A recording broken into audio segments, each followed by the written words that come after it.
Yes. Folks, we are live. Welcome to Talking Thread. I am your host, Eric Tenkar, your bartender in the OSR. With me, as every Wednesday, is none other than Bad Mike Battalato. Yes, we were supposed to have a special guest today. However, because we love you all, because you all are special, because our guest is special, and our guest can't do Wednesday nights, he didn't realize that because family obligations when you're a parent. Uh, we are going to have a special talking crit tomorrow. A very special. Just remember how you used to have the after school specials and they would say, a very special episode. Of the boy in the plastic bubble. The plastic bubble. This is our very special episode of Talking Crit. Very special. And special because it'll have Luke in it. Luke had family obligations. I think he's going to start having that every Wednesday night. It sounds like his daughter is in band or some kind of a.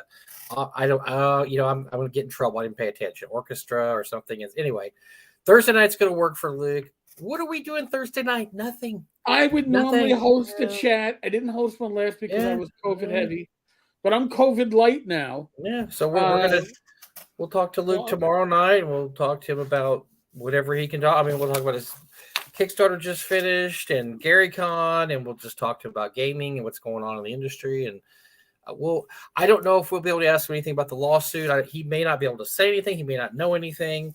But I looked at the court records before we logged on, by the way. Ooh, so, okay. So the skinny that we can, I don't know what we can surmise. Obviously, there was a decision made, and I would say the decision was not made in Gail's favor, since let me see if I can get the page up here and get the exact quote from the court. But it doesn't look. We're just extrapolating, but it right. There was some certain wordage used in there. The way it was worded didn't say. Pretty much telling her don't touch, sell, mess with anything. Right. Gail court orders Gail Gygax not to sell or transfer any property, and Attorney Koch, as the PR, as the personal representative of, in this case, Gary Gygax, actually the representative of the estate, is to submit the inventory. So it sounds like, and Koch, by the way, Koch was granted the power to sell property in order to prepare to file inventory. I guess in order to generate money to pay somebody to do the inventory, he has the authority to sell property. So that would tell me that at the very least, Gail no longer has sole custody of the property. So, or they're undecided right now, so they don't want her to sell anything that may at one point go to the Gygax children. So, and that's very common on these kind of estate sales. And my experience with this is pretty sad story. My stepbrothers, at one point, their father passed away, and his stripper girlfriend, wanted the estate. So they had a years-long battle about and stuff. And so basically, at a certain point, they appointed a trustee who had to oversee the property.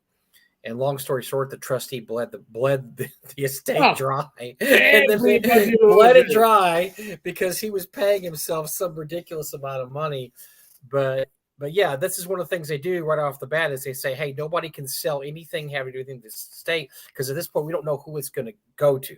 We don't know who's going to be in control of it. And so that's probably what this is about is like, look, no more auctions or selling off because there's all kinds of shady things you can do. I mean, you could, I will not name names here. And it's nobody that anybody here knows. But at one point I had a guy, I knew his friend, a gaming friend, does not go to North Texas. So no, don't try to guess who it was. He was in a big battle with his ex-wife who did not know anything about gaming nor like gaming, but she realized that gaming was worth a lot. And so he had a storage unit full of gaming stuff. And at one point she said, her lawyer said, we want you to sell all the gaming stuff and give half the money to her as part of the settlement. So he approached me with a deal with the devil, and said, hey, how about if I sell it to you now for like $2,000 and we'll say it's yours. And then after this is all over, you can sell it back to me for $4,000 and make money just for having your name. I said, that sounds not legal at all. It sounds very shady. And so sure enough, once he did some research with his lawyer, he said, yeah, that is not going to fly. You're not allowed to sell your belongings when you're in the middle of a custody case, or in this case, a divorce case. You're not allowed to do that just for that exact reason, because that's what people would do. I'm going to sell my Bugatti to you for $100, Eric, because I don't want my wife to have it. I'll take care of it. And then I'll buy it back. After this is over, I'll buy it back for $1,000. You made $1,000. You can drive around in it. How about you just ride around town in it a little bit? So yeah, that's why that's put in place, so you don't drain the estate. Or like happened to my poor stepbrothers, you don't get the whole estate doesn't get drained in the meantime. What happened to everything? We had so much, and now we got nothing. Really sad story, because then at the end of that, so they had this court case that went against their dad's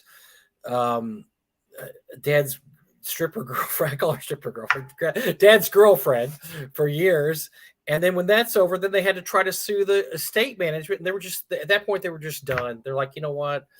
There's a point where you just say we lost, call it off, it's over. Because, and you probably know this better than a lot of people, Eric.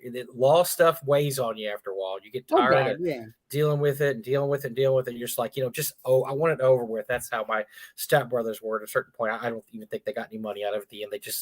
They had the guy sanctioned, though. The guy is no longer a executor of estates in the state of Texas. He's been delisted, or whatever they call it, because of the way he drained the account dry. Decertified. Yeah, decertified. That's what it was. Yeah, he was appointed by the state of Texas to do the estate, and he was paying himself like $15,000 a month or something. And after a while, the money was all gone. And so anyway, but yeah, so hopefully we'll talk to Luke tomorrow. We'll see if we can pry. We'll ask him before the show if he can talk, but if not, there's plenty of other things to talk about. If so, then hey, you never know. Maybe we'll get some. But I think until the judge makes a ruling on this, probably not allowed to talk about it, I would think. Right. But it looks good. From what Eric looked at the documents, I thought, my non-lawyer self thought it looked good. And maybe if Ty was here, Ty, where are you? We need you, Ty. We could send him a copy and he could look at it and tell us what he thinks. But of course, he's not here. He's doing something. He's probably watching James Bond or something. He's doing his lawyering stuff or something like that. No, he's not doing lawyer stuff. Oh, so I'm sorry here. Everybody that's popped in here. Oh my gosh. Oh, here's Gary. Here's TXG. Here's oh God, Wizard Tower. Wiki, Paul, Bob. Oh my dear goodness. Jason, Greg is here. Greg's here too. Oh, by the way, if we want to, hey, I got a little update. We started our brand new D&D campaign last weekend. The first one, the last one ran 3.5 years, 3 years. This is our brand new one. It's actually Dwarl Deep. It's Greg's Dwarl Deep. So I might want to talk about that a little bit, because we had a blast, man. It was, we had fun. We had it was an all dwarf party. So imagine 10 dwarves. That's fun. On an expedition. I happen to like dwarves. We had a blast. We had a blast. So anyway, but we're going to talk about some other stuff tonight too. Yes, we have this week of Gaming Stupid. There's a lot of stupid. And some of the stupid is just really like stupid. And some of it's only stupid because you add another stuff and then you go, oh, wow, that was stupid. and WotC was upset the last few weeks. They haven't been able to claim the crown for Gaming Stupid, so they thought they'd come back strong this week. Actually, Hasbro thought Hasbro said, whoa, it's not fair that WotC's a subsidiary of us. Why aren't we winning this award every week? This makes no sense. It should go to Hasbro. We're the ones. And so they made their move this week. Hasbro made their move and just went to the top of the heap. Boom. And I guess we can start there. We can start there if you want. You want to start there? Yeah, Mike, dive in on it, man. But although if we're going to talk about Hasbro, we may have to talk about E1 being sold today. Oh, I didn't. I don't. Yes. I'm not up on this. You're gonna have to. Apparently, and for what I read, and if my memory is wrong because I read this earlier today, it's being sold to the person who sold them E1 initially, whose contract with Hasbro is running out. So he was part of the purchase of E1 and is now going to be taking back E1. I guess less Peppa Pig. Interesting. I guess he's giving up certain parts of E1, I guess like Peppa and Transformers and I don't know, Dungeons and Dragons. I don't know if they're going to keep that as a property that they can still continue for movie making purposes or not. I don't know. But interesting. And tomorrow Hasbro's earnings for the first quarter comes out. Well, that they said at their meeting last fall that they expected to triple their, was it double or triple their? They were gonna. It was because Wizards of the Coast was we're gonna Dragons was underperforming, and they got to pump more blood out of it. Well, I don't know. I guess we're going to see how things worked out for them. I'm just going to think I don't think it worked out very well, but that's just me. Now most third-party game companies had record quarters last year, so I think last quarters. I have to feel that's not going to translate well to WotC because when other companies are doing well, that doesn't always mean you're doing well. When the reason they're doing well is because you screwed up, and then that's why the other companies are doing well. So I don't know. I don't know how that's going to work out for them. But see, WotC has the biggest schlong in their corner of the universe, and therefore it's the biggest one to step on, and they keep on stepping on it repeatedly. And it's like, I've got the biggest schlong, but you keep on stepping on it, man. Could you please stop? And Stephen, we're going to talk a little bit about Shadow Dark. Also, we got our PDFs. I've been digging that. I've also been digging into these beauties, Gary's Appendix by our buddy Jeff. Jeff Jones. Is that like the appendix that they take out of you? And no, it's the other kind of appendix. Okay. It's like the appendix that comes. So Gary, I think that's a cute little name. Gary's Appendix. It's called A Thoughtful Zine. It does a great job. This is almost too slick to be called a fanzine. It is absolutely beautiful. But we're going to have Jeff on next week. He was supposed to be next week. He was going to be this week, but we bumped Jeff for Luke. So then we had to do a special episode tomorrow. That's why we're so good at. We just move on it. We're like cats, man. We just keep landing on our feet and we just like go on to the next subject. And well, it just so happens though it works out really good because there's so much stuff going on in the gaming industry right now, especially this week. And so I'm going to set this tail. You jump in whenever you feel needed, Eric, because you're more of a I'm more of a storyteller. You're the stat guy. You're the guy that gets all the stuff right. So if I miss a number here or there, you jump in with it. So basically, so this guy, there's a guy there, and he is a Magic card collector. Magic is obviously owned by Hasbro, who also owns Wizards of the Coast. Wizards of the Coast owns Magic. I mean, it's all interconnected. His channel, Mike, by the way, is got like, I don't know, maybe twice our viewership. It's not for Magic the Gathering channels. It's not huge. Now he does unboxing videos, and he talks about Magic cards, kind of like if you go to one of those gaming channels. But yeah, he probably got 4,000 or 5,000 subscribers. He's not a gigantic guy. So he goes in, he rolls into his store last week, and he buys. Now I don't remember the name of the set. Can you tell me the name of the set? Because apparently here, and I couldn't tell. Well, hold on. I probably could if I still have the article. Oh, okay. So okay. He goes and buys the name of the set. Now the problem is they're coming out with a booster set in the next few weeks that has the exact same name except for a little extra at the end. And so it has like whatever the name is. He had March of the Machine. Right. Was the current release, and March of the Machine, the Aftermath. Was the new one, I guess. So through this kind of thing happens before. So apparently, the game store sold him instead of March of the Machine, they sold March of the Aftermath. Now, I don't think they know yet whether or not this probably wasn't done purposely. It was either a mistake on the game store's part or I'm gonna say I don't know about that because his explanation, kind of, he thinks the mix-up happened. He says he thinks it's an accident because he received these cards ahead of time. He purchased the booster boxes from a friend of his who is not really a Magic player, much more invested in other trading card games. A little shaky. Yu-Gi-Oh! A little And shaky. Pokemon. Because the earlier set of the card was titled March of the Machine and was released April 21st, Old School Gaming suspects his supplier simply didn't realize the cards he was selling was a different unreleased set. Supplier would tell you that, oh, okay, it's somebody in the retail. But then again, he says he purchased the booster boxes from a friend of his. So I'm not quite sure. That's almost like retroactively covering somebody's ass. Well, the only reason I think it could be true is because I used to be a huge comic book collector. I was friends with a lot of people who bought from Diamond Distribution back in the days of the 90s when there was comic stores everywhere.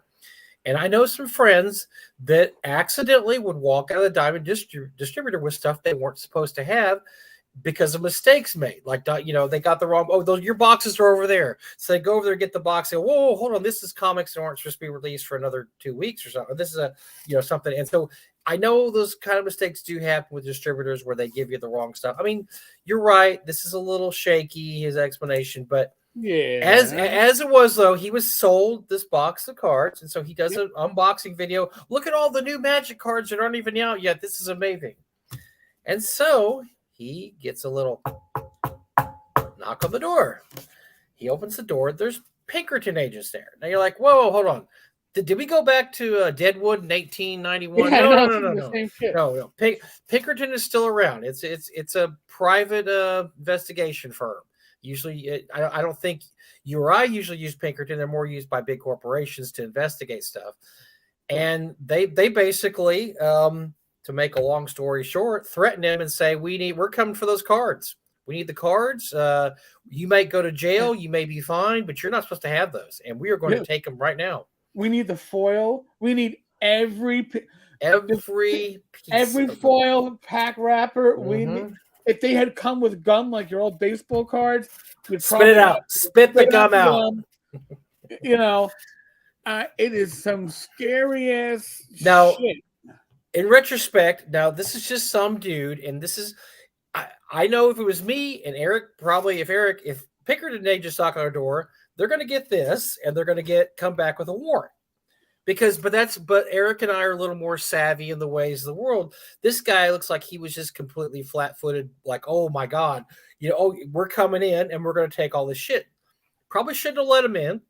Probably should have told him to go pound sand, and like I said, come back here with a warrant, and then I'll give you whatever. So they basically intimidated him to give him all the cards.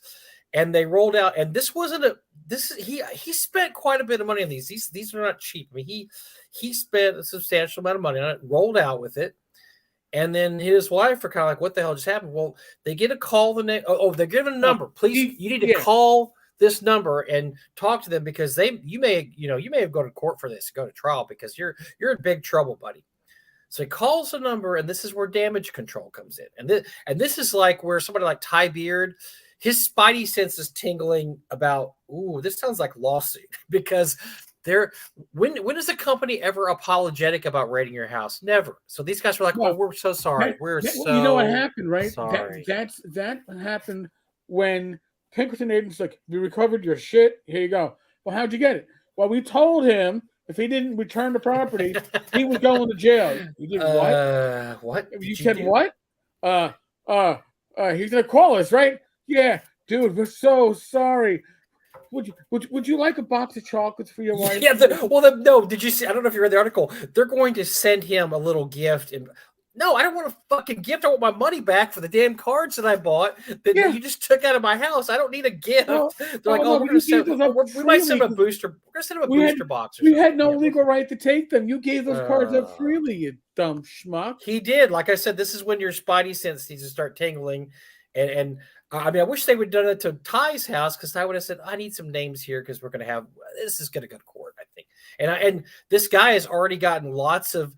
Apparently, he's getting solicitations from lawyers that would say, "Look, if you want to sue WotC, we're here, brother." But I doubt he does it because if he's doing this channel and it relies on magic, I don't know. He sounds like he's not really.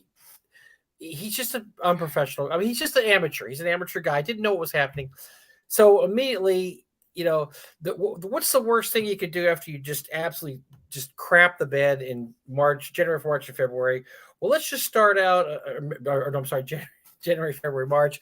Let's start out the end of April by let's put some new sheets on the bed. Let's crap it all over again because so now they're getting crucified online again for hiring a strong arm with. And by the way, so the history of the Pinkertons is not pleasant history. I mean, just look it up on Wikipedia or go on, or look it up. They were basically breakers. Yeah, there were strike breakers back in the late 1800s and the early 1900s who had some various dubious means of breaking the strikes. Basically they were strong-armed guys that go in there and bust heads is what these guys do. So they had not had a good reputation for 100 years anyway. And they're, I don't know if you'd call it corporate espionage, but they're kind of, the stuff they do kind of veers in that direction. They do corporate stuff that they work for big corporations and investigate leaks. They investigate, security leaks, investigate property that goes stolen. Like if you have a warehouse and stuff's missing, you might hire the Pinkertons, stuff like that. So yes, so WotC comes on as a bunch of strong arm yahoos, and as Alice just said there, by the way, hello Alice, we have missed you so much. You have not popped in a while, and I hope you're doing all right. But thanks for coming by. We need to have you on the show again soon. But as she said, they couldn't just call the guy up and say, hey, we noticed that you're opening on there. We just want to let you know these were not supposed to be released yet. Is there some way we could figure this out? We'd like to have all the cards back. We'll pay you back and maybe, do something for you. But really, you're not supposed to have these. So literally any other way they could have handled this except the way they handled it would have been acceptable. Yeah, there's a bunch of memes before because, what are people going to do when Wizards of the Coast does stupid shit like this? They're going to make memes. Yeah, and that's and the other point they make is too, they asked him to take all his videos down, which, understandable, but that's something you lead with. You say, we'd like our property back, and then we'd like to if you could, how about this? How about you can keep the property, but we don't want you to show that property until 2 weeks from now when when it comes out. You're not supposed to have that property.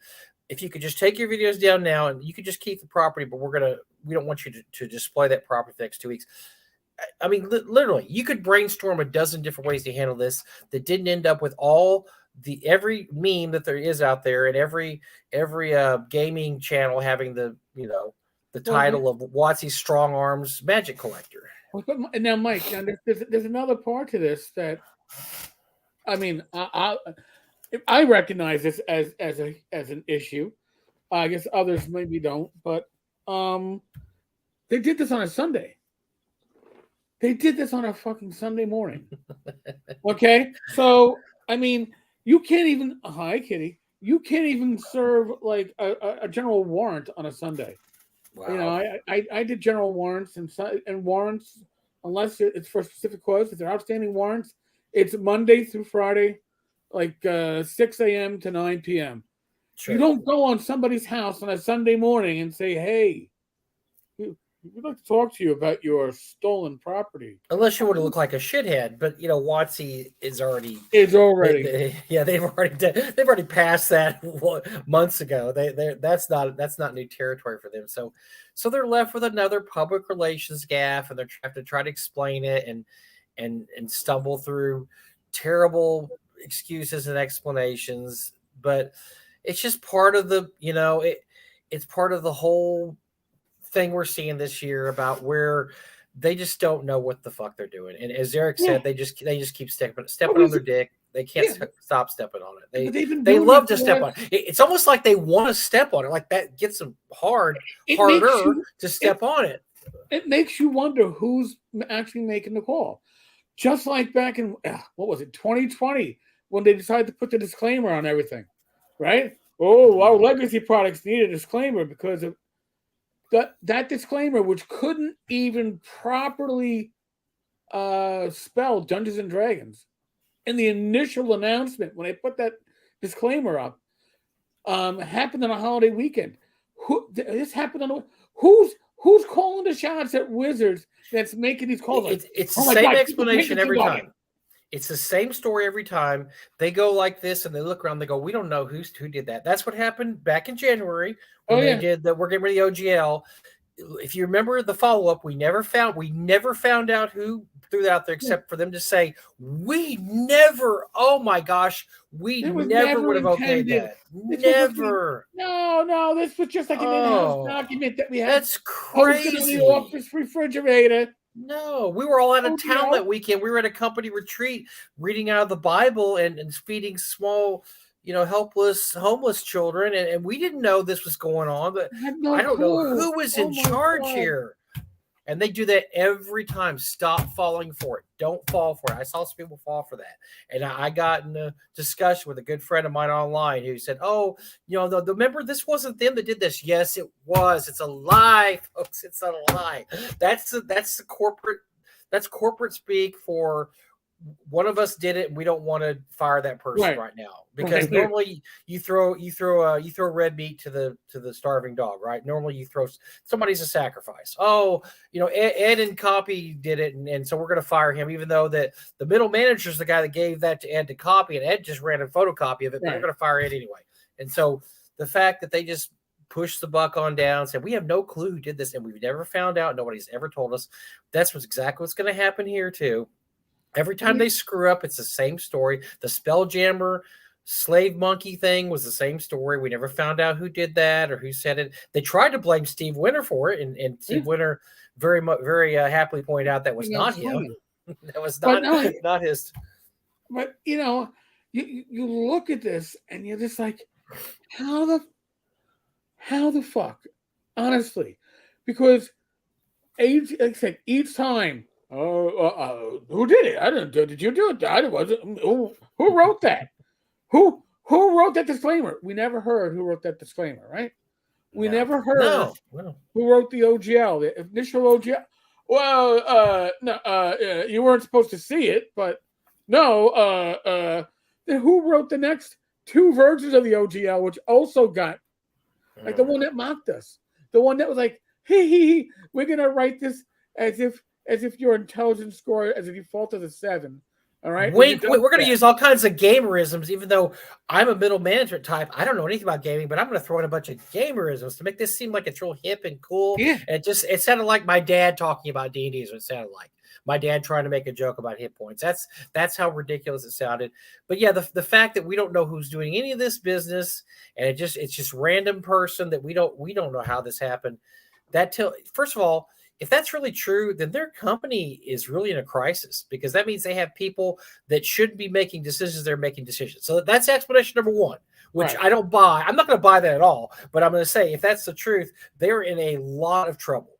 Explanation number two is somebody's making decisions to somebody that can't be fired. And so rather than name them, they are just blaming it on the mythical, it's just somebody doing it. We don't know who it is, but this person is too important to actually get in trouble. And so, which tells me that it's a vice president or a president or somebody high up.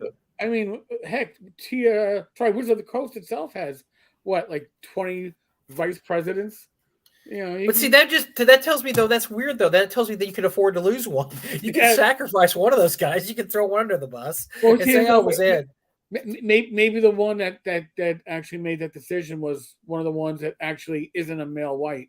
And they can't afford to actually throw them under the bus. Yeah, maybe there's no white cis males there. Oh no, there's not a white cis male here to fire.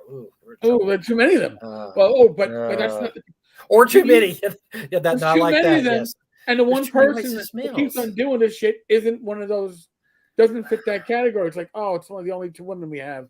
Oh, we can't do that. Shit. Women. Am I right? Women. Right. Women.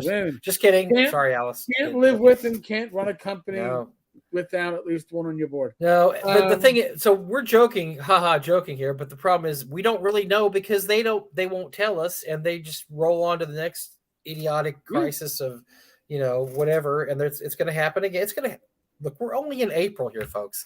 It's going to happen 4 or 5 more times for the end of the year. At least. And what do you think we're going to see when it comes to now? I've already gotten pushback on this, by the way. And one last thing, Pinkertons. Whoever made the decision, do you think Pinkertons are going to look good in the media if we send them to pick up our card? They're fine. They got lots of experience in this. They broke strikes back 100 years ago. They don't know that, Eric. That's how dumb they are and how millennially they don't know. They haven't looked at a Wikipedia page and looked up Pinkertons. They don't have no sense of history. They don't know who the Pinkertons are, and they don't know that it would look bad. This is a crisis of marketing, because it shows me the people who's doing their marketing have no fucking clue. They didn't have a clue about the OGL and why it was important. They didn't have a clue who Pinkertons were, their history of doing anything. I mean, okay, how about this? How about instead of sending the Pinkertons over, they send a couple of guys like you and me, a little middle-aged, fat white guys, like, hey, we made a mistake here. Look, I got $1,000 in cash right here. I'm going to give this to you. We need our cards back. Take down the videos, please, and we'll talk. We'll give you a call Monday morning. We'll work this out. I mean, wouldn't that instead they have Pinkertons strong arm the guys and then try to lie to him and tell, oh, you're probably going to go to jail for about 10 years or so. And you're going to be fined, I don't know, about $200,000, something like that. And the guy sitting there going, what? I just bought a box of cards. No. I mean, so now with the Coast, their update, the Unearthed Arcana, or is it Arcana? They're calling it Arcana, but if it was Unearthed Arcana was the book, then Unearthed Arcana should be the video series. But apparently, and this is when Weasley lawyers get involved in game design. They're not changing the rules, but they are changing the rules. Okay, they are not going to change. Listen, they're not changing the mechanics, right? The mechanics are going to say, what's the mechanic? A D20. Can you roll a D20? All right. Guess what? Your mechanics are staying the same, but we're changing all the classes. And if you're changing the classes, and this is going to be my argument, and I know people like I've seen the pushback on Facebook, but that's not but they say it's going to work. I have a fighter in 5e right now, and then I have a fighter in 5e revised, which is not going to be the same fighter as the 5e fighter, right?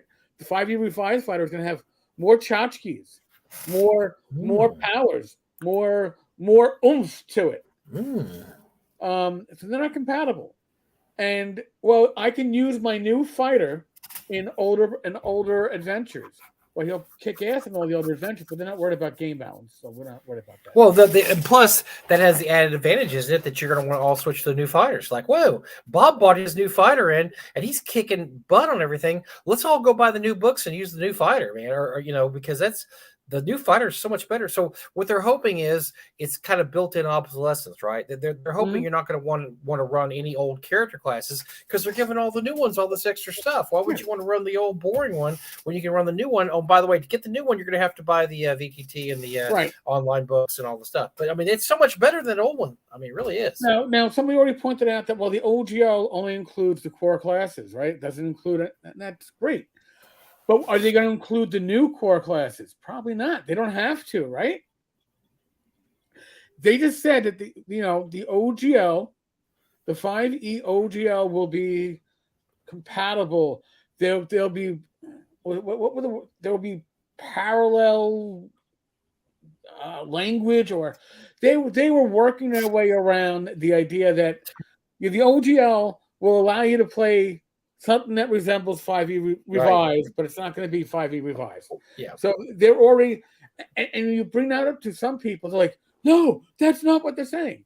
Listen, look at what they're saying. Do your own fucking research and look at what they've already done. They've already come out and revealed that, the formulas that we gave to third-party publishers to do CR ratings for encounters. We purposely screwed those up, folks. We gave them a broken formula. It doesn't work. But we did that on purpose because we didn't want them doing balanced encounters. Which, by the way, makes sense for a lot of things that happened at Frog Out Games last few years. When we're sitting here looking at CRs as we're writing stuff and saying this CR doesn't make any sense. It wasn't our imagination, folks, because a lot of the designers at Frog Out Games that I knew said that exact same. Said that these CRs. As a matter of fact, we were in a meeting once and we're talking about CRs, and I can't remember what it was. It might be Michael Gross says, "Pay no attention to the CRs. CRs are meaningless." Because we already knew, everybody knew that, but it's like, oh, that's not true. That's just a conspiracy theory, that whatever no, it was true. They admitted it. But people are gonna be like, but no, they're gonna give us a game that's it's still gonna be 5e.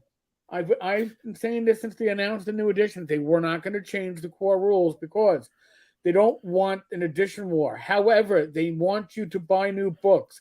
They are not going to give you the same old shit you had before with new covers on it. They are going to give you your old classes, all new and shiny, and your new and shiny classes will work with all the material going forward and will overpower all the material in the background. But if you want to play your old fighter in a new adventure published by Wizards of the Coast, not that they publish all that many, but if they did, you're going to be underpowered because going forward, all the adventures are going to be for 5e Reviled. For the Superman, the Superman characters. Well, they already isn't that already part of the issue that people have been complaining about? Is that these characters are uber powered, so you have to get more uber powers, and the only thing you don't depower a game, right? It's always you gotta make them more interested.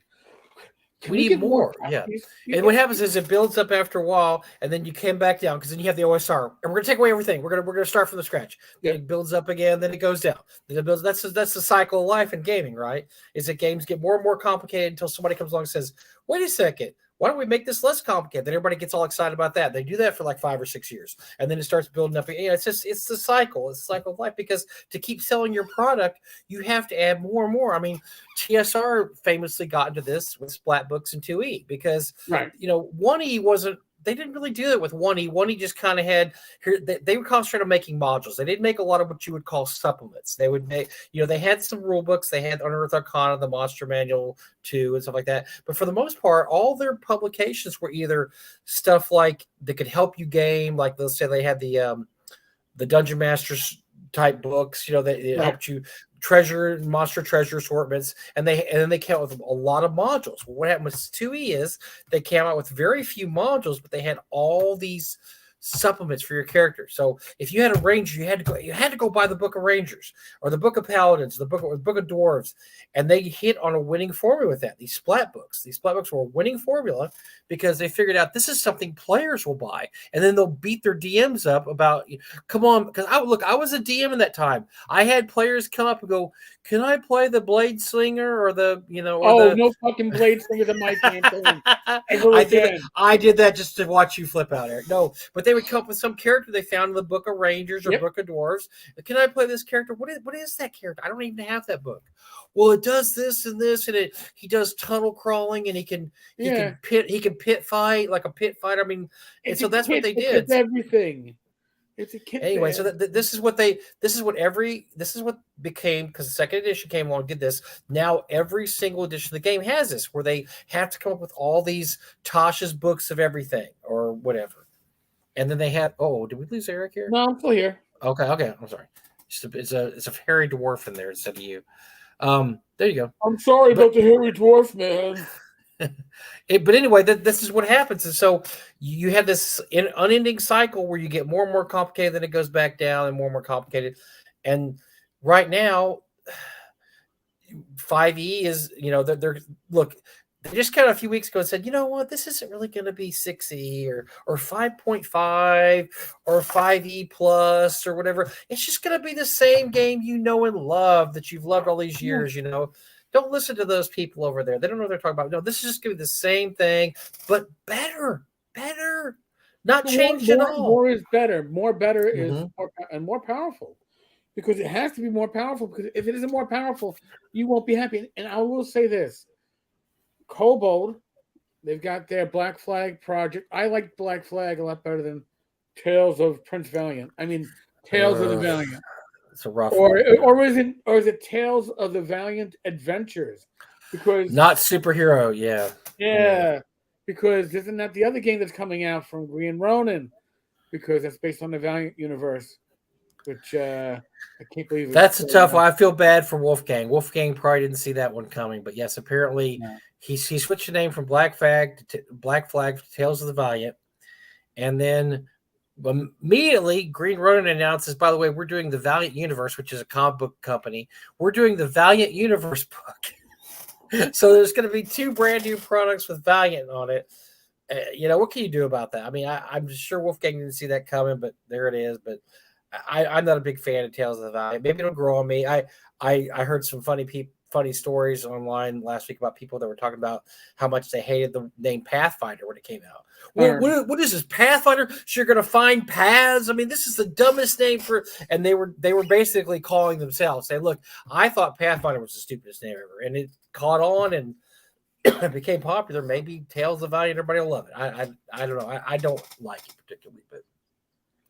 What are you playing? I'm playing Tav. Tales of the Valiant. Yeah. Tales of the Valiant, man. Come on, man. Boy. Is everybody playing Tav? No, I play D&D. Well, I play T&V. No, it's not T&V. Alice is on fire in the comments. She's got her own. She's running her own show here in the comments. She's got her own show. We better snatch her up in the next few weeks so we can have her on the show because she's ruining our show. She's having a better show in the comments than we're having in the chat than we're having on the screen. Yes, stop beating us up, Alice. Stop showing us up. Yes, girl. Daddy sees you. She's better looking than us, Eric. I was going to say that, and I said I better not say that. So yes. No, you're not leaving. You're not paying attention. Do not pay attention to Alice anymore. Pay attention to us. I can't leave. No, we don't want you to leave. No, Alice, stay. Why was the name changed from Black Flag? Well, Black Flag made me think of Raid.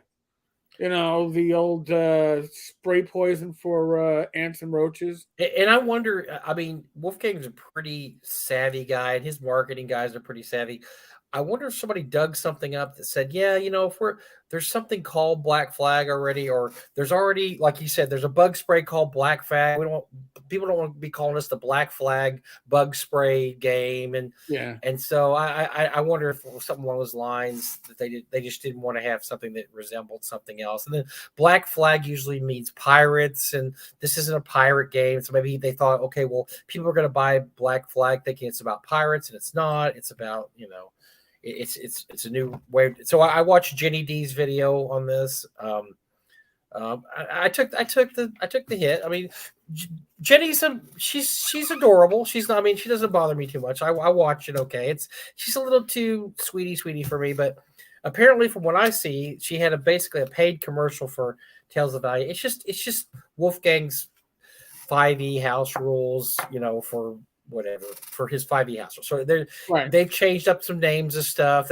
He uses lineage instead of species or race or whatever they use now. And now heritage and lineage is different from. I'm getting a little confused myself, but. Yes, I'm with all the people here. I don't like Tales of the Valiant either. I don't. It doesn't roll off the tongue. I guess. See, even if people didn't like Pathfinder, I think Pathfinder rolls off the tongue. It has that roll off the tongueness that I think. Look, when you have a game like this, you have to think of something that is not overly complicated to say or talk about, and you don't want something when you say it, the name people start making fun of it immediately. I just don't think Tales of Valiant rolls off the tongue. It's just not. I don't know. It's not not as accessible as some of the other names they could have chosen. I don't think, but we'll see because who knows? Yeah, I forgot about the Henry Rollins band. Yes, an awesome punk band, Black Flag. That's Robin brought that up too. That's true. Maybe there was some issue with Black Flag, the punk band. Maybe they still have. Maybe they went looking for copyrights, or they went looking for. Something they could copyright. Like, this is all owned by Henry Rollins. Tales of Valor would have been better. I like that too. Tales of Valor is kind of cool. Oh, and it may have to be with Valiant Adventures coming out. I mean, I don't know. I don't know, Rick. I don't think you can change the name 3 times and you start getting made fun of. I think. Once you start going, no, we're Tales of Valor now. No, I think you have to take the hit on this one. Just keep it Tales of the Valiant. I guess. Yeah, I don't think you can keep changing the name every 2 weeks. Okay, wait. We're going to be the best little RPG game you ever saw, and that's where we are now. And so I think that's you have it. You're gonna like us. Yeah, if you don't, you have to kind of give it up then and say, okay, you know what? We're just going to stick with this one. It may not work, but oh well. What else we got going? And you're just going to have to stay with it. So, but yeah. After I watched Jenny D's video, I mean, I'm not into 5e anyway, but it sounded like he's doing some interesting things with it, some different stuff, and this is going to be interesting. It's going to be interesting to see what happens because what you have now. You should have so everything for the longest time was under one roof. It was under the 5e roof. WotC's up here, and then everything comes out from there down here, and then it goes down, and it's a pyramid, right? So now you have all these little pyramids everywhere. You don't just have WotC. You've got over here. There's Shadow Dark, and here's Tales of the Valiant. Here's whatever Paizo's doing. And here's that's what you're going to have now. You're going to have all these different things. So I don't really know what's going to happen. I mean, there's a couple of theories. You could have a fight for supremacy. Maybe all these guys tear the market up so much that none of them really succeed, and only 1 or 2 emerge. Let's say a couple of them emerge as we're the top dogs, and all the rest of you guys need to be writing stuff for us. Or maybe there's enough to go around. Maybe all of them succeed. Now, I bet none of them are going to be wildly successful because when you have that many pieces of the pie out there, it's hard to make a ton of money. I mean, you can't be. Look how popular and how much the 800-pound gorilla with Paizo was for however many years because they had the product everybody wanted, which was Pathfinder. And because nobody wanted to play 4E at the time. And so they were able to control everything out there. And, Frog Out Games, we made Pathfinder stuff. Everybody made Pathfinder stuff. Well, now it's just the market's fractured now. You have people, they're looking for they're waiting for the next big thing. They don't know, should we be making Shadow Dark? Should we be making Tales of the Valiant? Should we be making, what is Paizo's called? I keep forgetting the name of Paizo. Starfinder. No, not Starfinder, but the new thing they're doing, the 5e clone they're doing. Anyway, wait, Paizo's doing a 5e clone? Yes, they're doing or whatever. They're not a 5e clone. They're doing their own set of rules. They said. I thought they were doing Orc. I thought Paizo had the Orc license, and Paizo. Orc.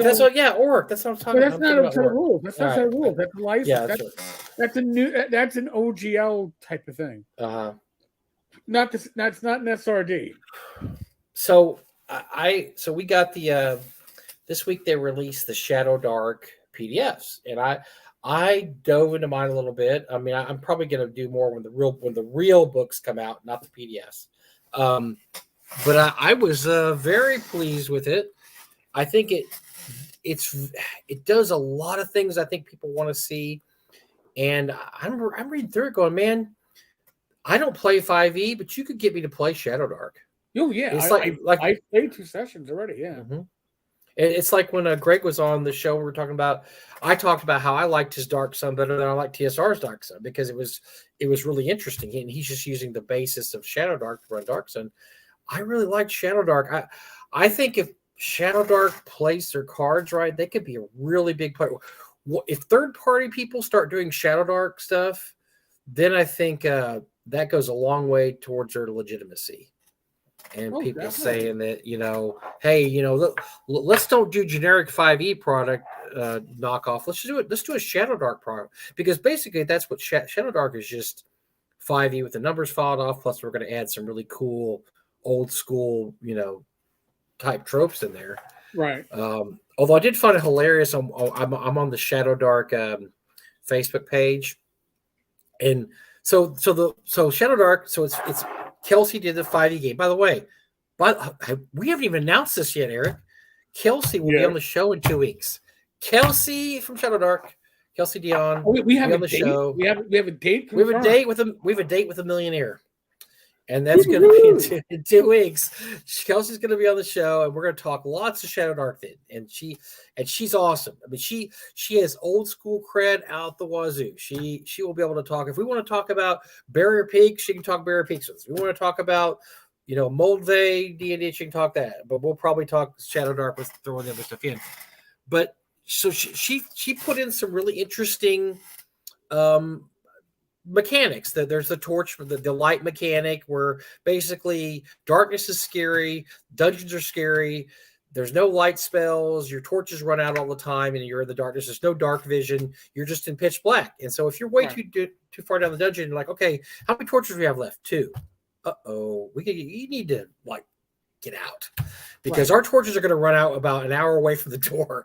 So it's just really cool mechanics, right? So she's got this all figured out with these really cool mechanics, but at heart, it's a 5e game. So anyway, I'm in the Shadow Dark our Facebook group, and there's people that get in there, and here's what they say. They go, to reiterate, the thing that's cool about Shadow Dark is it's 5e, but you're using a bunch of old school tropes in there.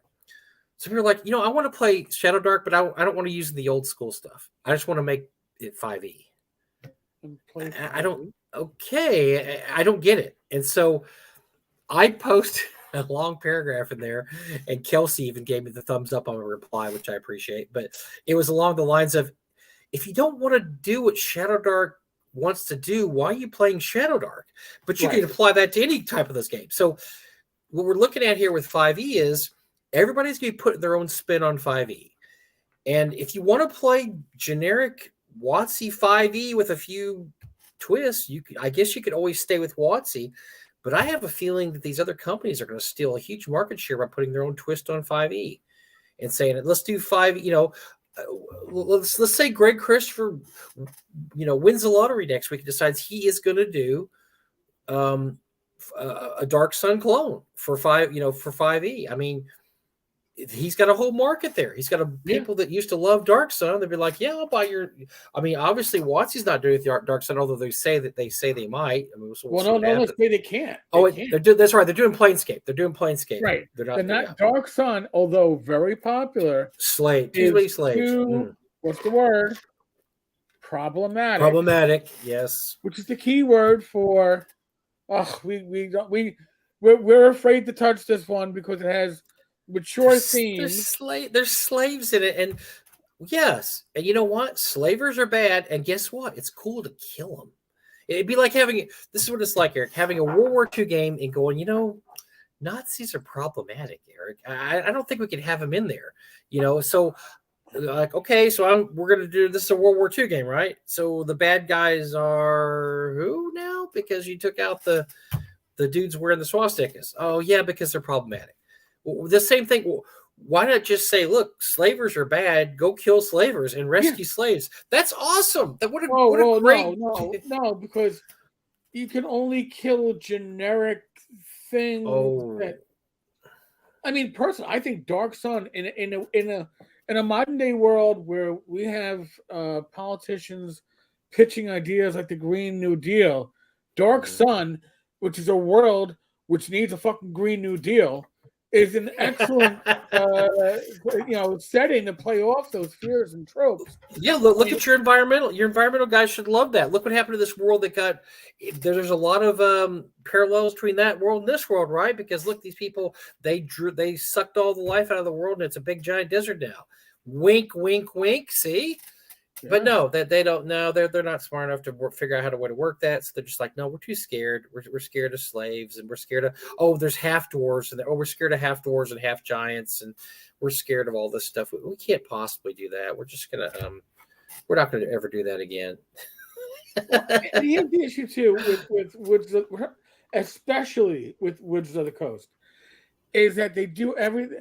Even what they do with good intentions, they do it in such a reactive, misinformed way that they step on their oversized schlong with their clown-sized feet each time. Like when they started talking about half races. Half races and half orcs. So no, there's no more half races because that is not politically correct. Whoa! You could have taken care of that in a much better way if you'd stop to think before you started typing or open your mouth up, depending on what the case was, because you've already inferred to people who are of mixed race background, including my own son, that they are somehow less. And it's like, oh, well, we didn't mean that. I know they didn't mean that, but they are so arrogant. It's a pattern of behavior. It's a pattern with these guys now. Yeah. They are so they have so much hubris and think they can do no wrong. They just spew this stuff out, and they don't realize after it's been spewed exactly how terrible it looks. Like the whole half orcs are really black people things. Nobody thinks that. Nobody that's a thinking human being that ever played D&D ever thought that until WotC said, well, we think that. That's right. What we think here at WotC. We think that black people equal orcs. That's what we think. And everybody else is looking around going, what? Huh? What are you talking? So you're saying you're racist because we didn't say that. No. You thought that, but we're saying it. But you thought it. That's ridiculous. And that's just endemic of what the problem is with this whole company and has been for years and years. Is they don't think before they speak. And they don't run stuff back.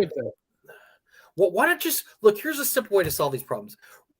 Have a central clearinghouse, have the buck stops here, run everything through there, and then just run it through there and let them make decisions, because you guys can't make decisions worth dog doo-doo. So just have this run through a central authority, have them make all the hard shit. That way, if they screw up, it's there. You know who screwed up. It's these guys. Well, you know what? I'm thinking something right now, and it's because of what Alice posted. Alice, because the fact that you simply have to choose human and skin it and choose stuff to build kind of a half orc that show you are valid. And I was like, what the fuck? Well, here's the thing. I actually think I understand why Wizards of the Coast is doing all this stuff now.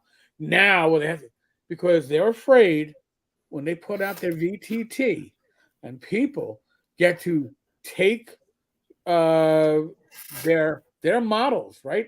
And I'm sure it's going to be like, on EverQuest and all the other MMOs, you're going to be able to play with skin tone and everything else, that they're already assuming that there's going to be a jackass or 2 or 10 that are going to start modeling half orcs to look like black people. So let's get ahead of the curve. Let's get rid of it now. Let's stop it now. As opposed to saying, you know what, there's jackasses fucking everywhere. And if they weren't doing it on your VTT, well, they probably wouldn't do it at a table, because somebody would punch them in the fucking face. And here's the problem with that VTT. When you start using that VTT for groups that are random groups, pickup groups, and that's what they're looking at, right? They're looking at, you're going to have an on-demand game. Believe me, I already know what their thoughts are. On-demand gaming. You can want a game at 6:00, and you'll find a game master and other players and yada yada yada. Uh-huh. That's when you game with assholes. That's when you game with the dregs of some fucking society. Because people behind their internet keyboard are going to be trolls. They're going to be assholes. They're going to be dicks. As they always have been forever. We don't have that problem playing face-to-face with our group or on a VTT with people that you know, right? You don't have that problem at conventions because somebody acts like a super dick. Guess what? They're going to hear about it. Kicked out, yes. On the other side of a VT, I'll just make up a new account and I'll come back as, Joe the Jackass number 2. And that's what they're already fearing. Wait, hold on. I got to write that down. That's my new NPC, Joe the Jackass number 2. Joe the Jackass number. I was going to say Joe the Lawyer, but I think it's Jackass. Ow. Yeah, that's my new NPC for my campaign. Okay, go. I'm sorry. Go ahead. And listen, I would not be surprised if within 12 months after the release of the VTT, and this is going to kind of come up with what Don's saying here, they're going to want to cater to the trolls. No, I think what we're going to see is they're going to have your social credit score. People are going to rank other players. There's going to be a way to do it. I wouldn't be surprised. Within a year, if something like that, I only want to play with players that have a score of 96 or better. So I know they're not trolls, and I know their politics are like mine. All right, don't be surprised because Wizards wants to change the dynamics of tabletop gaming away from the tabletop, away from this, away from personal interactions. And the fact that they showed off their VTT with people sitting at a fucking boardroom table playing on high-end laptops in the same fucking room tells me that they have no fucking clue. Okay? If players came to my house with their laptops expecting to play fucking D&D, there's a problem. It's one thing. Why are you bringing your laptops to my kitchen? Why the fuck are we doing this like this? You know, John Miller. The only ethnic coding I've ever seen for orcs in an RPG was in Warhammer, where the orcs dialect was coded as working class English, which is classist but not racist. How dare you, sir? How dare you? Boy, you bastard! Okay, so I'm going to throw a little what if scenario. So play with me here for a second, Eric. So, I'm coming to you, and you're a business advisor, and I'm going to say, hi, I'm this guy. My name is Mike Mercer. We'll just say that. I'm just throwing that out. I mean, I just made up a name. Totally made it. Random name. And remember, you're my business advisor, my lawyer. And I remember, I'm running this. I have this really cool game that I run online. It's called Critical RPG. I'm just making up a name once again. And we're really successful because remember a few years ago we ran a Kickstarter. We made $11 million. And whatever. But I need to ask you a question. So we're using the rules of this company, and this company's a real shit show. They've had some real issues the last year. And so I'm thinking about making my own company, and we're going to do our own tabletop RPG. What do you think about that, Mr. Business Investor type person? I don't know. Should I stay with the company that's really shitting the bed every 10 minutes, or should we just make our own? I mean, they do have a name, but they have a reputation now that's shitting the bed. Oh yeah. Their reputation's in the absolute toilet right now. Yeah, but our reputation's really up there. I mean, everything we sell does great. The people who come on our show, that they make tons of money. They're in conventions everywhere. Like I said, we ran a Kickstarter. We have a by the way, we have a cartoon based on our game that is in its second season. And my understanding is that people actually credit you with the success of that IP. That's what I hear. I mean, I'm just hearing that. I don't know if it's true. That's why I'm asking you, Mr. Business. I don't know. You could have your own IP, and then maybe that would be your own success. We could have. No, that's just crazy thought. Thought. No, let's stay with the company that was going to try to steal all our money if we ever ran another Kickstarter by anything over $750,000. Like they weren't aiming at us. No pantomime, remember? Let alone any fucking video. So you guys probably. So I'm just going to throw the curtain aside here. You guys probably didn't know what I was talking about because I caged it pretty sneakily. You really couldn't tell what I was talking about. But this has to do with the fact that this week, Critical Role, Matt Mercer, you get how I did it? Mike Mercer. See, I was kind of throwing it. So anyway, he came out and said they have their own property called Daggerheart, and they're about to give the boot to WotC. And I think this is a great idea on their part, and I think it's going to succeed wildly. And I think that WotC just took yet another kick in the nads. If there's any nads left there, they've been ground down to like nothing left. Because this is I honestly think this did not get as much press as it should have. I saw this story, and I couldn't believe it wasn't talked about more. But this is really, really bad for WotC. And I think this is really, really good for Critical Role. Because at this point in the relationship, when they first had this relationship, maybe Critical Role needed WotC more than the other way around. But at this point, no. WotC needs Critical Role. Desperately needs Critical Role. And Critical Role just said, see ya. We got our own thing going over here. Why don't you guys keep fucking up over here? And we're just going to do Daggerheart over here. And we're, by the way, we might run another Kickstarter. This time we're going to make about $20 million because We just think that we know what we're doing now. We didn't know what we were doing. We only made $11 million. Yeah. Oh, but which Wizards of the Coast wanted to get their 25% going forward because now it's not the same. Now I read about Daggerheart. It's not the same as D&D. It's a D6 system, which isn't bad. I mean, I remember what Star Wars was most famously was a D6 system back in the day. West End Game Star Wars. It's especially made for, it says, shorter campaigns or one shots or kind of the thing that kind of Critical Role does. It's basically for people who want to act out a fun game like that, not necessarily for hardcore number crunchers or rivet counters or people who want to do these long 5-year campaign type things. It's more of a just kind of a pickup fun game. But if they decide, they haven't said yet whether they're going to drop D&D from their show. Honestly, I don't see a reason they would keep D&D for their show. If you're coming up with this product, aren't you going to try to pimp the product every which way you can? And isn't the best way to pimp that product is to put it on your show and show people how that product works? Probably. I just don't see how this means anything but doom and gloom for D&D. I don't understand why they would stay with D&D if they are developing their own tabletop RPG. Wizards doesn't care. Come on, people are dying to do live plays for D&D. They're a dime a dozen, and guess what? They are a dime a dozen, and the rest of them all suck. So there's a reason why the successful ones get the followings that they have. Mm-hmm. Okay? Wizards of the Coast is not going to put together their own team to do this shit. They can barely put a team together to actually put out rules that are not really rules. They could change the fluff-ish stuff for 5e, barely, but they're not going to be able to put out a weekly series. Have you seen the videos they put out? How poorly acted that shit is? Can you? Oh, by the way, Stephen, you're right. Daggerheart is a much more evocative name than Tales of the Valiant, but these guys know what they're doing. These guys are not screw ups. I mean, is there any doubt, Eric, that the minute they announce Daggerheart, it's immediately going to become one of the top opponents to D&D 5e? I mean, it's immediately going to become, because they bring their own audience. They're going to bring their own third-party audience that's huge.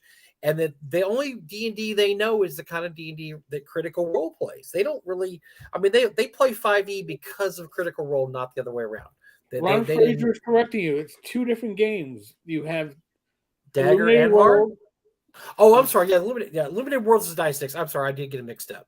Yes, Daggerheart is the regular one. I'm sorry, I forgot that. Yes, Illuminated Worlds is the shorter, easier to play one-shot game, and Daggerheart is the longer campaign-oriented D20 game. Thank you for correcting me on that one. But even then, that's even worse for WotC. Now you have two games to compete with. You've got two games, not just one. And look, tomorrow, is there any doubt, Eric, that tomorrow, if the Critical Role guys say we're opening a Kickstarter for Daggerheart, it's going to make $10 million, $15 million? I mean, there's no, I don't think there's a ceiling on this, how big this could go if they said we're going to do our own tabletop RPG. I mean, I think if they do one that I would assume that they would go with the 5e SRD as the core, that, you're going to transition the majority of your fans to the new system. Mm-hmm. They're playing 5e because Matt Mercer plays 5e. They'll play Daggerheart because Matt Mercer plays Daggerheart. If Matt Mercer tomorrow jumped to a DCC system, they would play DCC. I mean, they're driving the train right now. WotC is just along for the ride, and WotC has benefited by them playing this. And Perverse is probably the other way around. I'm sure that Critical Role got a lot of views because they were playing 5e, and 5e is the most popular version of the game that's ever come out. But at this point, the table's been flipped. I mean, at this point, Critical Role doesn't need WotC. As a matter of fact, they're probably smart to dump WotC because all WotC is one continual string of F-ups, Monday through Friday. Well, actually, I'll say Monday through Sunday because I don't think they ever take the weekends off to not screw up. It's a continual string of failures. And so you know, I think this is a great idea for Critical Role, but I think the way it was named, and I'll tell you what the other thing that's going to be interesting. This year's Gen Con is going to be a really interesting Gen Con because all these people are bringing their games to Gen Con. Critical Role is unveiling Daggerheart at Gen Con, and as a matter of fact, I think Tales of the Valiant's being unveiled at Gen Con. So WotC is going to go there, and they're going to see all these people unveiling their new 5e clones that may or may not be more popular than what WotC is doing right now. It's going to be a really interesting Gen Con. Alice, good night.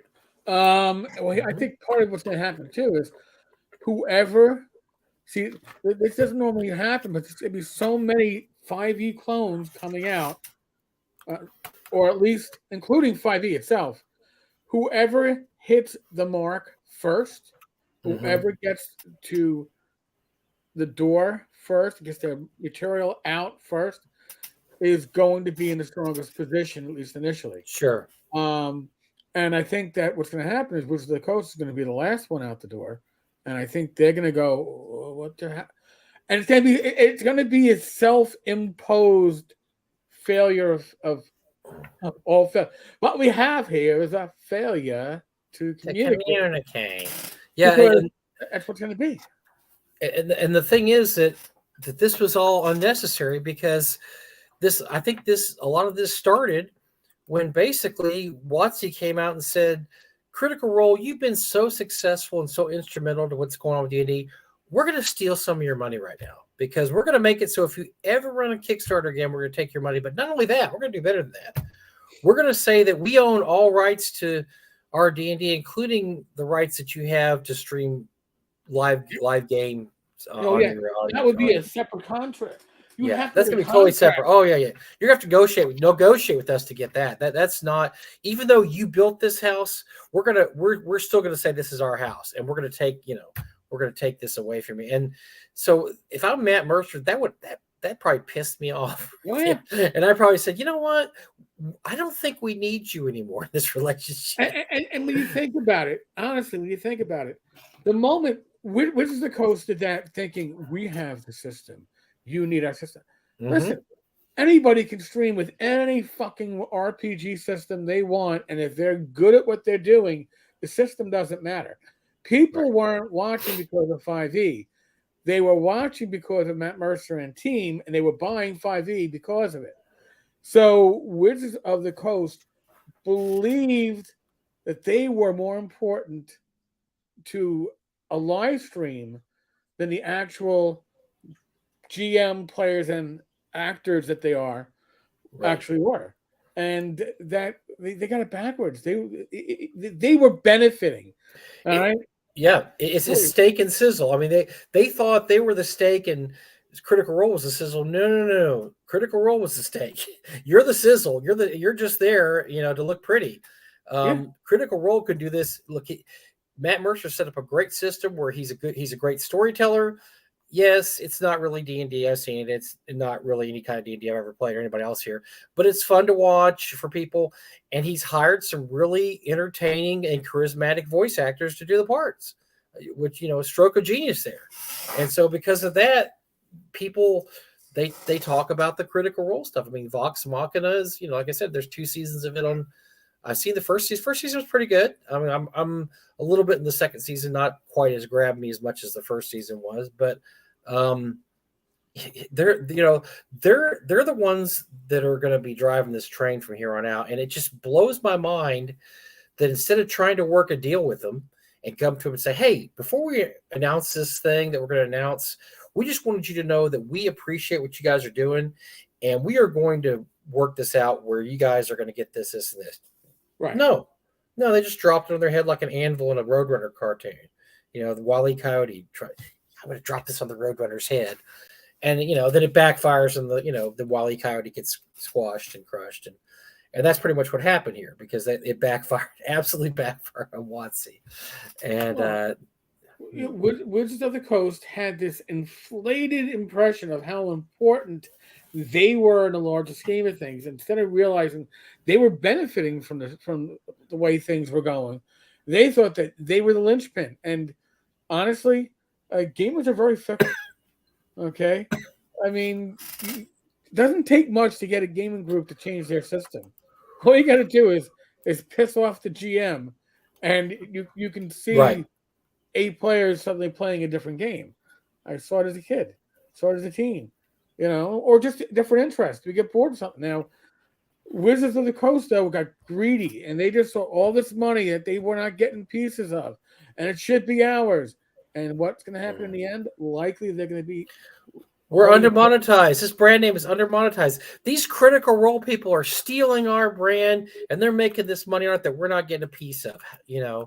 We're going to change this up so we're getting a piece of it. That's not how it works, folks. It's like I'm a restaurant, and all these people eating in our restaurant, they have it too good. We're going to jack our prices up, and you're going to have to pay to come to our restaurant. Well, no, I'm just going to go to this restaurant over here. Yeah. Oh, But no, but where else are you going to get? Where else are you going to get? Wait, hold on. We have the best with bacon. Yeah. Where else are you going to get a bacon cheeseburger, man? Come on. Right next door. Yeah, we got bacon cheeseburgers. No, wait. They don't have bacon cheeseburgers. We have the original bacon cheeseburger. Yeah, but they got better bacon cheeseburger. They're bigger and they're juicier and they've got more bacon. And it's cheaper. I'm getting hungry just thinking about it. Yeah, and so that's just it's once again endemic of the whole society of WotC. And somebody up here, I think it was John, compared him to Disney. Does remind me a little bit of Disney, because Disney, that they're like, hey, we're gonna buy Star Wars and this and that. And because we're Disney, we can't really screw it up. And yeah, they kind of can, because they kind of have. So, but it just shows that you can own all these properties, but if you don't know how to correctly administer these programs or run these programs, you could turn even a moneymaker like Star Wars into I mean, look, it's not like to say Star Wars makes a lot of money. It makes a ton of money, but it doesn't probably make as much money as it could, because they pissed off a lot of their fans. They've just done some things that even very loyal fans have said. I mean, James Spahn, the guy who basically his middle name is Star Wars, he doesn't like some of the things they've done. They did. He's not happy with a lot of the things. I mean, a lot of Star Wars fans aren't. And the same thing with Marvel Comics. They bought Marvel, and some people think they've really screwed up Marvel. This is the worst quarter that Marvel MCU's ever since they started with Iron Man back in 2009. Yeah, they nobody's watching the movies based on characters they don't know, or the TV shows on characters they don't know. They want this whole thing succeeded because they had Iron Man, Captain America, and Thor, and all the big names. And now we got She-Hulk and Moon Knight. Not saying these aren't great characters, but they're just not A-list. Ant-Man. These are not A-list. We're going to make a crap load of money characters. Now, I bet Guardians of the Galaxy does well, but that's going to do well because James Gunn made that into a great brand. Then you have Chris Pratt. The actors are great. You have all the great actors are in there.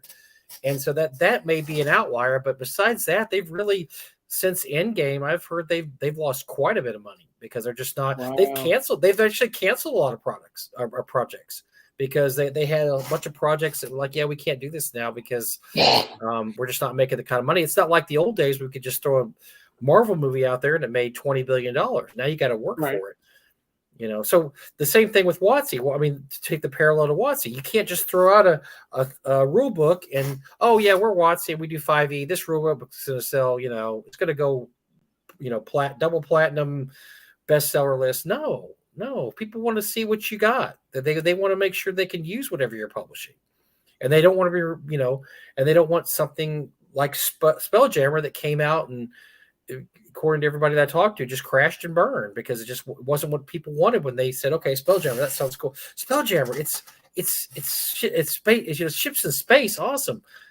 There's no rules for like fighting the ships in space, but well, there's no setting material, really. There's no setting material either. It's just there's some rules for being in space and doing things in space, but other than that, yeah, we just kind of half-assed this one because they're afraid to do anything new. And they're afraid to use anything old for fear that it's going to be problematic. Oh my God! Yeah, Jason makes a point here about White Wolf. White Wolf, and I'm not up on this as some other stuff, but I know some friends that were really into White Wolf stuff. And White Wolf came out the gate smoking hot. They had some great products in the 90s. And they even into the early aughts, and then something happened, and they just, like John said, they just got to where, oh yeah, if we put out anything, it's going to be great. People were like, that last product really sucked. It was really bad, and I bought it and I read it, but I didn't like it. Well, word gets around when companies start doing that, when they start putting out products. For a while, yeah, people will buy it, and people would. I know I had friends that bought everything White Wolf put out. Anything White Wolf put out, they bought. But you know what? After a while, they stopped buying it. Because they're like, yeah, I didn't like their last, 3 or 4 products. Or I didn't like this. I'm not going to buy the White Wolf stuff anymore. And, WotC's pretty much there at this point too. They're like, we're putting out stuff and nobody's really buying it. Well, because it's not very good, and the third party stuff's better. I mean, look, Shadow Dark is better. I read Shadow Dark, and I'm going to confess, I haven't read everything WotC's put out in the last 3 years. But I'm very confident saying Shadow Dark's better than anything WotC's put out in the last 3 years. Absolute confidence will say that. The Shadow Dark's much better than anything WotC's put out. It's got old school chops. It has some new ways of looking at it's new rules, but it's OSR, very much old school oriented. Would I play it? I probably wouldn't play it. If somebody ran it, I would. Like the other night when you guys were playing it, Eric. Right. I thought it was really interesting. If Greg ran me through a game, I'd run a game, but I probably wouldn't run it myself. But it has just enough interesting little tidbits in there that I think it's different enough where it succeed. And WotC is not doing anything like that. WotC's worried about things they shouldn't be worried about. Like, we can't have half races. Oh my God. And they spend all their time worried about half races, and they don't spend time on their product. It's true. Make your product better, and then people will buy your product. Don't blame. And that was the whole OGL thing, right? They were blaming third parties for stealing all their money. You guys are stealing all our money because you guys are too good. What? Put out better shit. Put out stuff that can actually compete with your competitors. Why don't you make a Shadow Dark? Why don't you make Shadow Dark? And that way, instead of Kelsey getting $1 million, $1.3 million Kickstarter, you guys would have probably made $3.9 million. I don't know, whatever you would have made. And you'd be selling tons of them right now. But no, they don't have that ability anymore. Yep. Yeah, and TXG, there is a lot of that. It is the virtual signaling versus content. But it isn't even... Listen, there is just sometimes when people want a decent product, we'll take the signal as long as you give us something that's usable and new and unique. But they haven't done anything new and unique in over a decade. So if you want to virtue signaling, I mean, there's different kinds of virtue signaling, and the problem is, like Eric said, you can virtue signal as long as your product's good. I'll give you I'm trying to think of a really good example. There's good examples out there, but let's say I don't even know if that'd be virtue signal. Let's say the new James Bond actor. Let's say it's Idris Elba. Now it's not going to be because Idris is too old. And he already says he wouldn't do it. He'd be a kick-ass James Bond. I mean, would he not be like the coolest James Bond ever? I mean, But people would say, "Oh, well, that's virtue signaling because he's a black dude, and you're this that." Well, even if it is, who cares? He's Idris Elba. He's just fucking awesome, right. So so in that case, even if they were virtue signaling, I'd take it because the result's going to be awesome. WotC's worried about stupid things. They're worried about half races, and if orcs are are black, that they're worried about the things that don't matter, and they need to worry about the things that matter, which is the quality of their product. I will agree. And that might be a good point to wrap us up tonight, because we're back again tomorrow. Yeah. Oh, yeah. We're not going to go to full 2 hours tonight because we have Luke Gygax tomorrow night. And we got to, we're old man. We have to rest up. We just can't keep going. I got 4 live streams this week. You do? So you got this one, you got tomorrow, you got Friday. Oh, that's right. Saturday. You got Saturday. Oh, dear. Yeah. We are going to cut this one short then. Eric needs his beauty rest. I need my beauty rest. I'm still recovering from the COVID. Although I blew my nose like twice or something like that. Yeah, you look like you look a little tired tonight. You actually look kind of beat. So yeah, we're going to wrap this one up early. Yeah. I got to get up early tomorrow too. I got to take the car to get inspected, so I got to get that done before the end of April. Oh my God, I only got 4 more days. I got to get that done. Damn So you, Mike. tomorrow. I know, I waited too long. And as Gary said, hurry register for North Texas. We're almost sold out. We are going to sell out this year. So if you want to come and game with us in June in Texas, who doesn't want to do that? Oh, come on. It's my home away from home. Definitely, yes. Please go there because we are on the edge, the verge, the tip of selling out, folks. 441 attendees. Oh my gosh. Oh my gosh. Wow. Good deal. Wow. Well, Rich and I are 2 of those. So. Mm-hmm. I had somebody just the other day, by the way, somebody asked me the other day, like, should I, hey, how are things going this year? Should I get tickets? I'm like, have you not been, no social media? No, nothing. I'm like, no, I don't know what's going on. Well, yes, you need to get your ticket now. There's like 60 seats left. So yes, please get your ticket now. So folks, tomorrow night, 8 p.m. I'll probably put the link up later on tonight. None other than Luke Gygax on this very channel. Very special fucking crit. We're gonna give him the hard questions. No softballs. No softballs at all. Yeah, plenty of softballs, but some hard questions too. Yeah.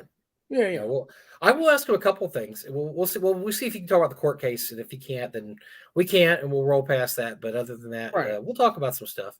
I want to ask him some stuff about the future GaryCon too, because I heard they were very very successful this year, but also very full. So I want to see if Luke will tell us anything about the future, what's going to happen with that. So that's tomorrow, 8 p.m., Friday, 8 p.m., Saturday, 8 p.m. Oh, holy shit! You gotta get some. You definitely get some rest. I need to get some beauty rest. All right, folks. On that note, be safe, be well. God bless. Roll those dice, roll them well. Tomorrow, 8 p.m. Luke Gygax. Be here or hear about it from your friends when he gives us some new hot news that you're not going to know about until he tells us. So. All right, folks. Later.